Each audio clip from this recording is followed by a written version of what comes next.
Assalamualaikum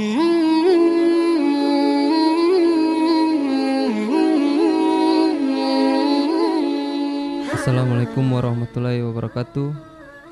Alhamdulillahirabbil alamin hamdan syukron lillahi wassalatu wassalamu ala sayyidina Muhammadin wa ala alihi washabbi ajmain, amma ba'du. Saya perwakilan dari pengurus Perhimpunan Remaja Masjid Dewan Masjid Indonesia Prima DMI Provinsi Maluku Utara akan menyampaikan tausiah pada program Khazanah Pagi dengan judul Keutamaan Membaca Al-Quran.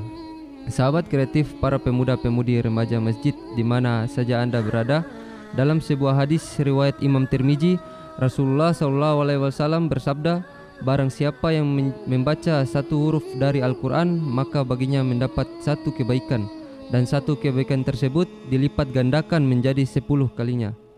Pahala membaca Al-Quran pun semakin bertambah apabila mampu membaca sebanyak 100 ayat.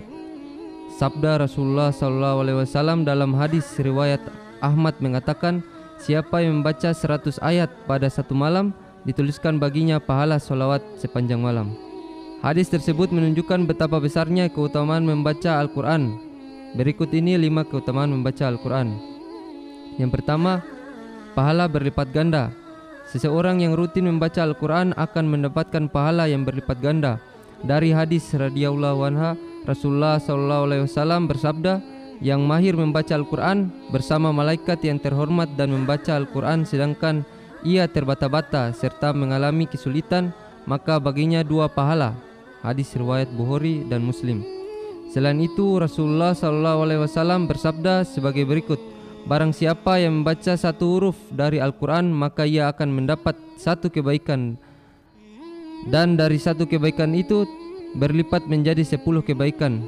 Aku tidak mengatakan alif lam mim sebagai satu huruf, akan tetapi alif satu huruf, lam satu huruf, dan mim satu huruf. Hadis riwayat Bukhari. Sahabat kreatif, para pemuda-pemudi remaja masjid di mana saja Anda berada.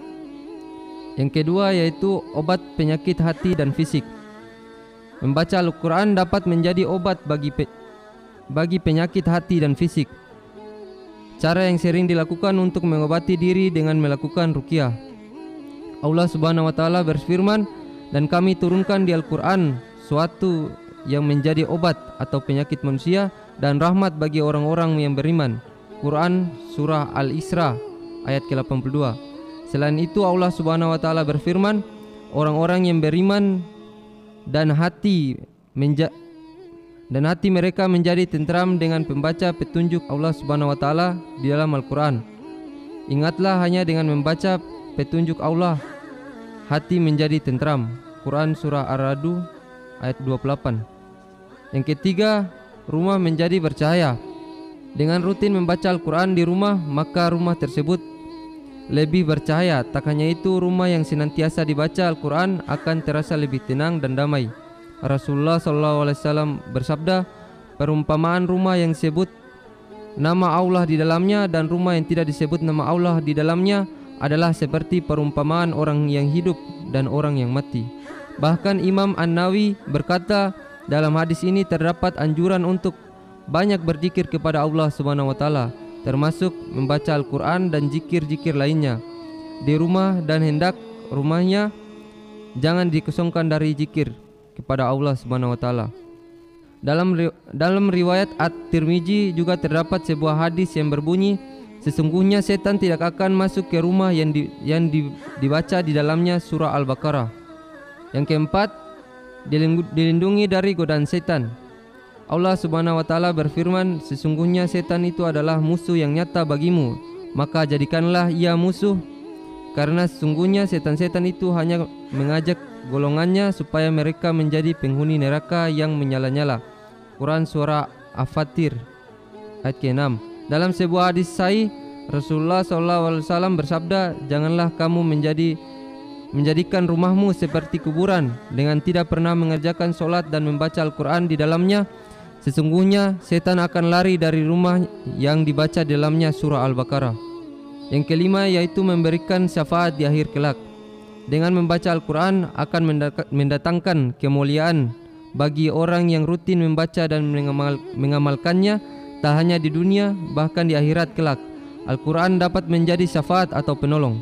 Seperti hadis yang menyatakan, bacalah bait Al-Quran, karena sesungguhnya pada hari kiamat akan datang memberikan syafaat yang baik kepada pembacanya.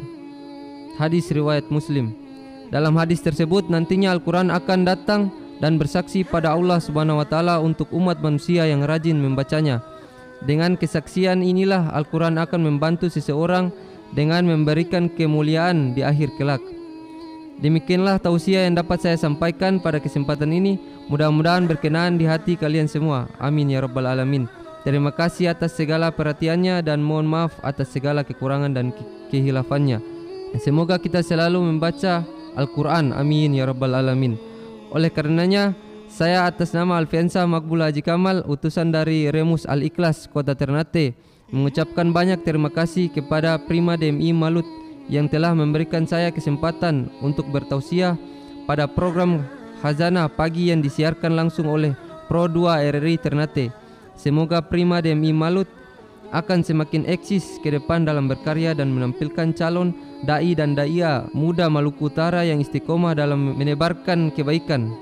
Akhir kata saya ucapkan wakafa billah saida. Wassalamualaikum warahmatullahi wabarakatuh.